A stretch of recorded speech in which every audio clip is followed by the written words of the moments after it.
Hello everyone. Parlour की सारे काम तो आता है बट थ्रेडिंग करने नहीं आता है। और जिसको थ्रेडिंग करने नहीं आता है उसको पार्लर में कुछ भी नहीं आता है, क्योंकि पार्लर की सबसे हार्ड काम होता है थ्रेडिंग करना। और थ्रेडिंग ही हमारा क्या होता है, सबसे पहला चैप्टर होता है। जब भी हम पार्लर में सीखने जाते हैं तो सबसे पहले सिखाया जाता है थ्रेड करना, कि हमें थ्रेड धागा को कैसे चलाना है।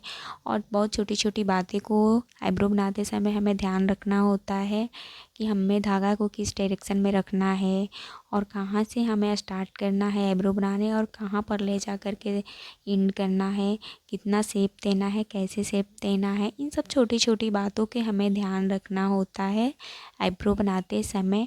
तो सबसे डिफ़िकल्ट काम देखा जाए तो पार्लर में आईब्रो ही होता है। इसके बाद जो मेकअप वगैरह होता है वो तो थोड़ा आसान होता है, क्योंकि उसमें ज़्यादा तक मेहनत नहीं होता है। वो भी मेहनत वाला ही काम है बट इतना नहीं जितना कि ये थ्रेडिंग है। और थ्रेडिंग में जिसका हाथ फिनिशिंग नहीं हुआ है और जिसका हाथ फिनिशिंग नहीं होता है वो थ्रेडिंग शेप अच्छे नहीं दे पाते हैं, क्योंकि थ्रेडिंग की शेप अच्छा देने के लिए हमें हाथ को फिनिशिंग होना ज़रूरी है। जब तक हाथ फिनिशिंग नहीं होएगा तब तक थ्रेडिंग शेप अच्छा नहीं दे सकते। और जब आईब्रो की हम शेप अच्छे नहीं देंगे तो फेस भी अच्छा नहीं लगेगा, क्योंकि फेस के लिए आईब्रो सबसे इम्पोर्टेंट होता है। तो हमें आईब्रो की शेप अच्छी होनी चाहिए। अगर हम आईब्रो की शेप अच्छी देते हैं तो फीमेल की जो फेस होती है वो बहुत खूबसूरत लगती है और खूबसूरती में चार चांद लग जाते हैं।